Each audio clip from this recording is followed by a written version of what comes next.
இல்லை மாப்பிள்ளையில நான் தான் உங்கள் நெல்லைவேலு பேசுகிறேன். இன்றைக்கி இந்த பதிவு யாருக்குன்னா, நம்ம விஜே பார்வதி அக்கா இருக்காங்களா, அவங்களுக்கு தான் இந்த பதிவு.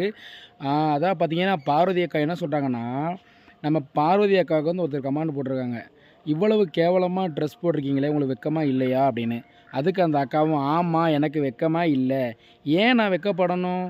இப்போ பொதுவாக நம்ம கோயில் போயிட்டோன்னா, கோயிலில் இருக்க அந்த கல் மண்டபத்தில் பார்த்தீங்கன்னா, அந்த கல்லில் சிலை செஞ்சுருப்பாங்கல்ல, அதெல்லாம் வந்து பெண் உருவம் இருக்கிற மாதிரி, ஆண் இது இருக்கிற மாதிரி, அப்படிலாம் அதுவே அசிங்கமாக இருக்குது.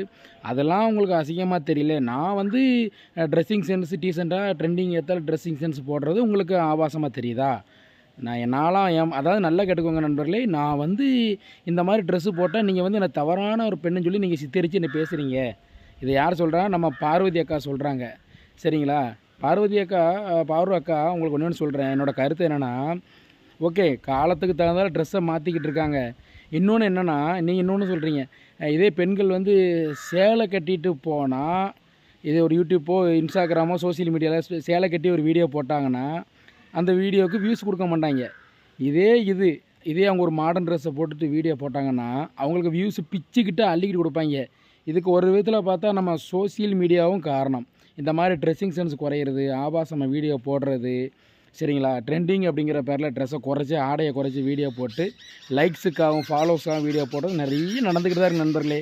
இதில் நான் என்ன சொல்கிறேன்னா, இதில் வந்து பார்வதி அக்கா பேசின விதம் தப்பு இல்லை, அவங்க பேசுகிறதும் தப்பு இல்லை. அது ஒரு ட்ரெஸ்ஸிங்ஸை குறைச்சி அந்த மாதிரி ஆபாசமாக ட்ரெஸ்ஸு போட்டு ஒரு நிகழ்ச்சியை எடுத்து வீடியோ பண்ணும்போது என்ன ஆகுதுன்னா, நிறைய பேர் பிடிச்ச பேய்கள் இருக்கானுங்கள்ல, இந்த ரோட்டில் வந்து சின்ன பிள்ளைங்க 1 வயசு 2 வயசு 5 வயசு பொம்பளை பிள்ளையெல்லாம் பொட்ட பிள்ளையெல்லாம் வந்து இருக்கிற பிள்ளைங்களை கடத்தி கொண்டு போய் ரொம்ப வாழ்க்கையை சீரழிச்சு போடுறாங்க.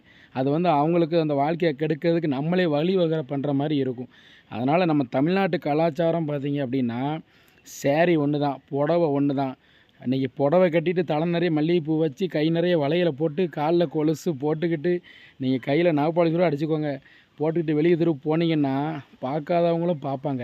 இன்றைக்கி வெளிநாட்டில் கூட சிங்கப்பூர், துபாய், ஜப்பானில் கூட இன்றைக்கி நம்ம தமிழ் கலாச்சாரம் படி அங்கே உள்ள பெண்கள், அந்த நாட்டு பெண்கள் பார்த்திங்கன்னா இன்றைக்கி சேரீ கட்ட ஆசைப்படுறாங்க. அவ்வளோ அழகாக இருக்குன்னு சொல்லி அவங்க ஆசைப்பட்டு இன்றைக்கி சேரீ கட்டிகிட்ருக்காங்க.